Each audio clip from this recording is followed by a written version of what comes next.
If you eat right and do a certain things with your body, you can drop your sleep quota. I'm getting lazy and I'm sleeping, averaging somewhere around 4.5 hours now.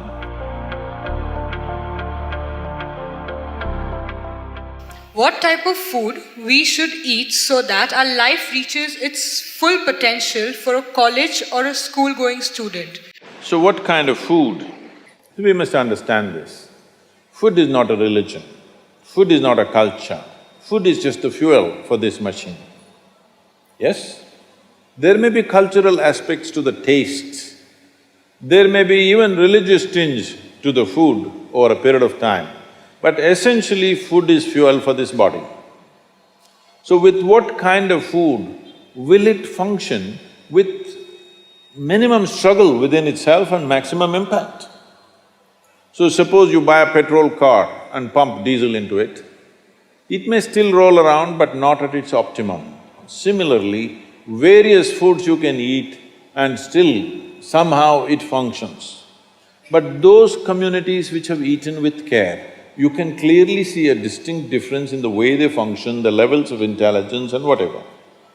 So in India, we prescribed food for different people in different way. If you're doing menial jobs, you eat one way because you need physical muscle.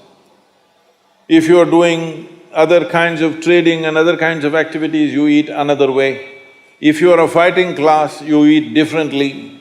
And now if you're into education, spiritual process and subtler aspects of life, then you eat differently. If you're in education, one of the greatest challenges is to stay focused on something.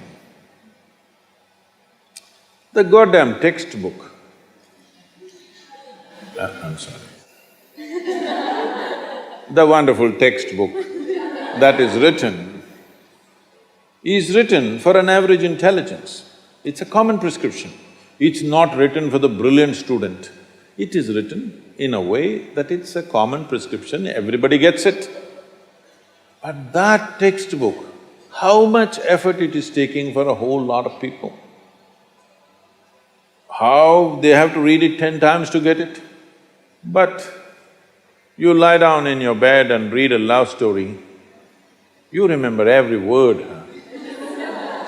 Yes or no? How come?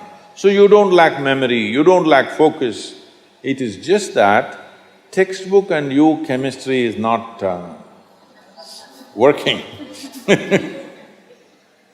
So, what you need is a higher level of focus, a higher level of involvement. And another great enemy for a student is, because this textbook is such a tranquilizer, the moment you open it, go to cinema till 2 AM you're up, open the textbook at 9 o'clock, right there, you smash into it. So sleep is another big enemy. So what kind of food do you eat so there is no inertia in the body? In yogic way of seeing things, we are looking at tamas, rajas and sattva. Tamas means inertia, rajas means activity but no balance, sattva means absolutely balanced kind of energy. When you're in education, you need a very balanced kind of energy because you have to focus on something which doesn't naturally interest you. It's not something with which your chemistry is gelling. If your chemistry is gelling, you are always focused on that one, isn't it? Here there's no chemistry, but you have to focus on that. For this you need a balance and a steady mind. For this you need to eat in a certain way. To put it very simply, food goes through your body through the alimentary canal. From your mouth to your anal outlet, there is a pipe. Through this it runs, going through various stages of digestive process. Many of you are biology people, right? So, it goes through the alimentary canal. Now it begins with the lip. Here, if you look at this, all the herbivores and carnivores. If you look at the animal kingdom, there are herbivores and carnivores are two main segments of animals in the world. One eats vegetable matter, another eats meat. If you look at the alimentary canal, the way it is built, between herbivores and carnivores, there's a distinct difference. Everything in the human being suggests that you are naturally a herbivore, but for the sake of survival, we became carnivores. If you look at the jaw movement, all the carnivorous animals have only cutting action. Herbivores have cutting and grinding action. There are molars, but carnivores don't have widespread molars, they have just incisors, canines, and everything looks like cutting teeth. So they do only this. All the herbivores do grinding. What do you have? Both. So you are supposed to chew your food. Why you are supposed to chew your food is you have enzymes in your saliva where if you take a little bit of raw rice and put it in your mouth just for a minute, you will see it turn sweet right here, because right here carbohydrate is being converted into sugar, right here. So if you eat properly, then we say about 30 to 50% of your digestion should happen in your mouth. So this part of the digestive system is expecting half digested food or partially digested food. But right now the way we're eating is mostly we're putting not only undigested food, but partially destroyed food. So the amount of food that you need to get the same amount of energy has increased. You are eating much more food than what you should eat to generate that much of energy. Because of that, there is inertia in the body, because it has to process so much more food than what it should, there is inertia. Once there is inertia, your sleep quota increases. How many hours do you sleep on? Hello? 8 hours. You're going by the prescription, huh? See, this is not that you must deny yourself sleep, that's not the point. But if you eat right and do a certain things with your body, you see very effortlessly, within 3 to 4 weeks, you can drop your sleep quota anywhere between 2 to 3 hours.